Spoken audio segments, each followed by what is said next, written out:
Before I start talking about how not to summon the Demon Lord, I gotta give you guys a fair warning. In this video format, I'm gonna spoil most of the show. This is more or less my thoughts regarding every episode. The anime starts with a basic introduction of the game world our protagonist will be summoned to, and we quickly get presented with the two main reasons I decided to stick around till the end of the story. My name is Shira L. Greenwood. I would love to become an adventurer someday because reasons. I'm Rem Galoo. So please lend me your power for our journey, blah blah blah. These are pretty nice looking waifus. We get a flat-chested cat girl that's petite, calm, and cute, kinda reminiscent of Koneko from DxD. Cannot get up. Sounds like something you should ask a doctor. Unless we're not talking about your junk, then the answer's no. They even have the same voice actress.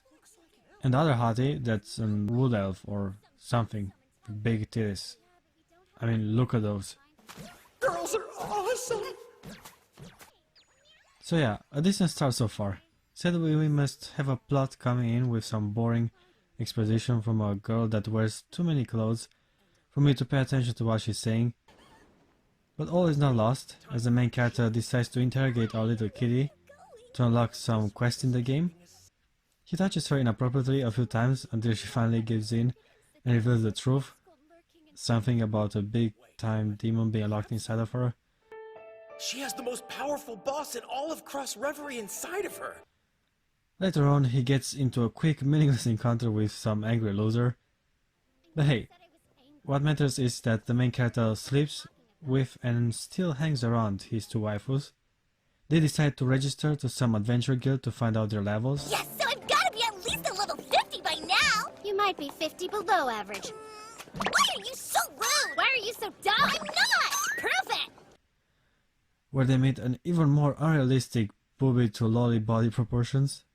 There's a funny scene as the protagonist signs the registration contract. Gotta admit, the anime has some badass funny moments with cool lines so far. Like getting a shot. Go. I hit the bone. As he tries to determine his level, we find out that, of course, the main character is overpowered, and all the underage, overly developed girls are amazed of his power. Geez, the guildmaster? Hi there, I'm Sylvie. It used to be that the main character was weak and small in these types of shows in the past, but lately the male protagonist is usually in his early 20s and outclasses the majority of other characters surrounding him.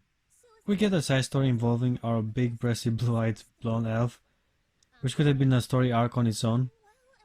Anyhow, there are two things we discover. First would be that there is no fast travel, which means a lot of back and forth between missions. And we also find out that Shira Greenwood is actually a princess back home, which didn't surprise me that much, to be honest. I guess we solidify her character a little, talking about her making her own decisions, living as an adventurer, and above all, wanting to stay with Diablo. She later on uses her overgrown assets to make him stick with her, which should have been a given. Why only pick one when you can have them all? Personally, I like the cat more. She plays hard to get, has an attitude, and it's a little bit shy. But these are my preferences. Later on we have a pointless encounter with some old school knight that again proves no match for Diablo. No idea what's up with this guy, but he's cringy enough to give us some cool reactions.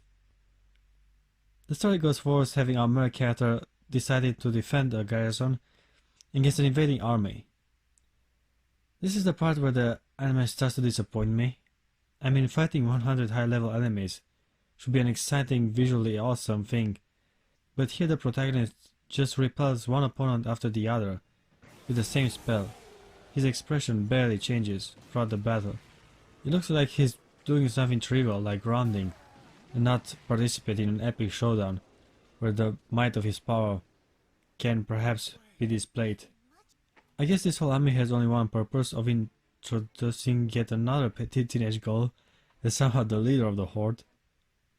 We change the perspective of the cat girl that is running for her life. For the first time we get an opponent that can slightly injure our main character, but again Diablo outclasses everyone. We do get a nice topless shot of the female fallen leader, so it wasn't all for nothing.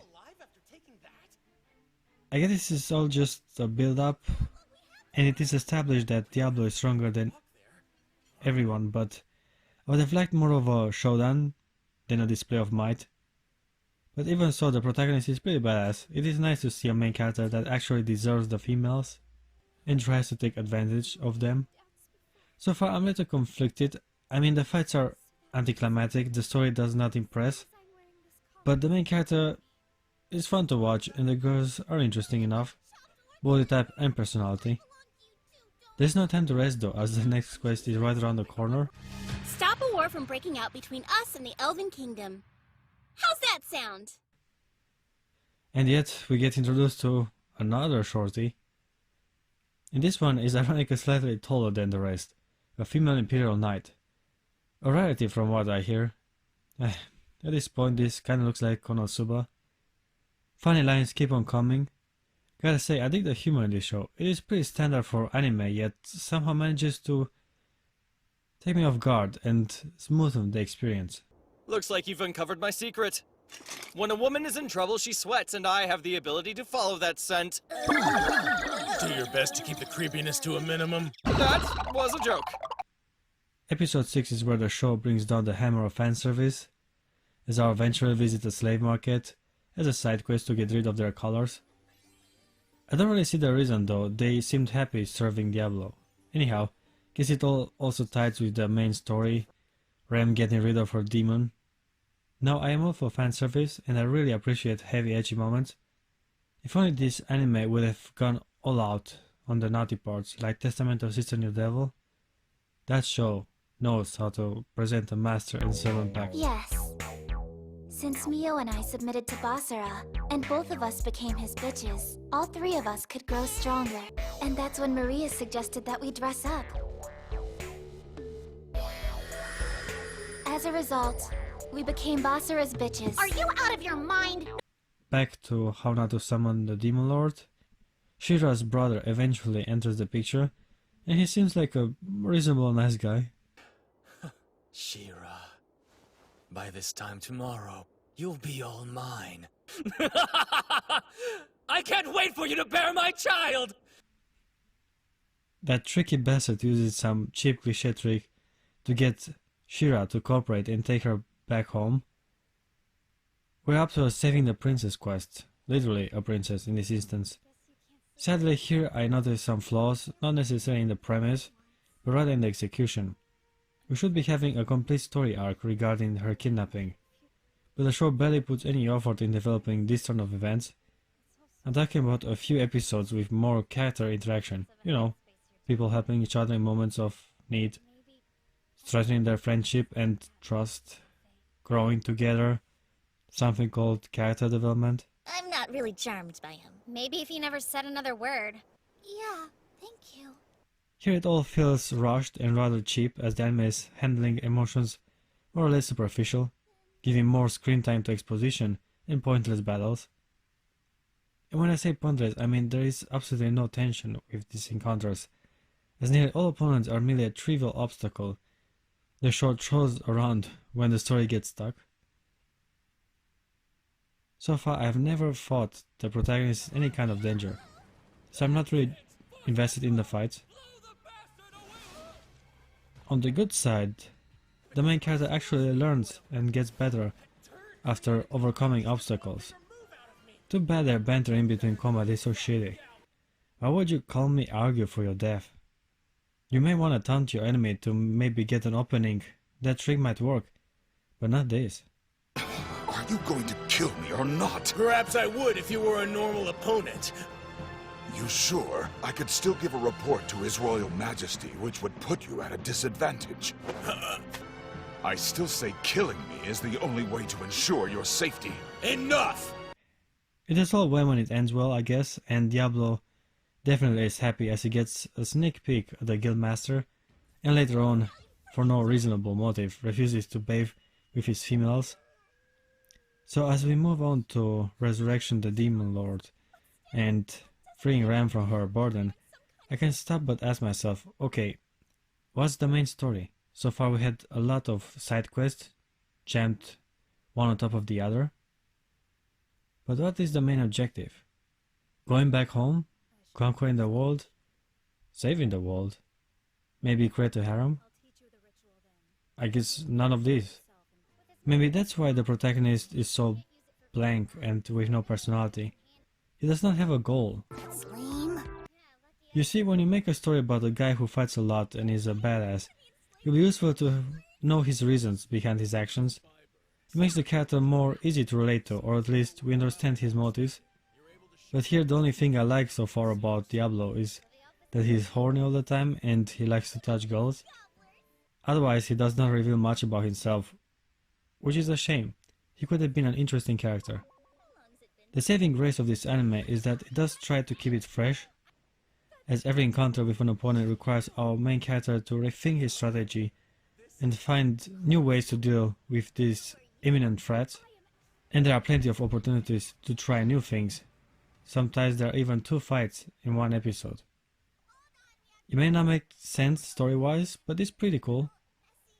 The show finds a way to shove as much stuff as their linear story allows for an epic conclusion in the last episodes. Everything seems rushed and even forced. Like the Night Lady is actually evil and she wants to kill all humans for some random reasons. Just because it has spectral betrayal does not mean this is a surprise that took me off guard and makes me question everything that transpired so far. Frankly, I bet this was something the writer threw when he got stuck with the story and didn't know how to continue some story arcs. But I guess this is just my opinion.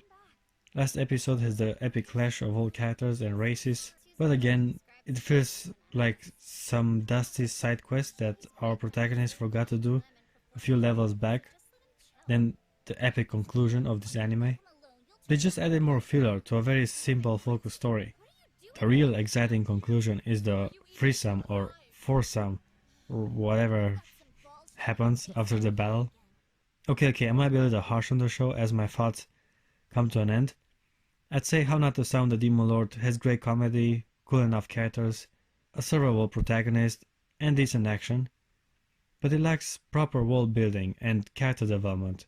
Not to mention the story is just a bunch of side quests jammed together to create some sort of a narrative. Overall, I enjoyed this anime, and if you're a fan of ecchi, game world genre, you might feel the same. It was that night you and Diablo went upstairs to tell secrets, wasn't it? What? It wasn't me! All we did was talk, you dwarf muncher! I'm not stupid! When you're on the bed alone with someone, you get pregnant!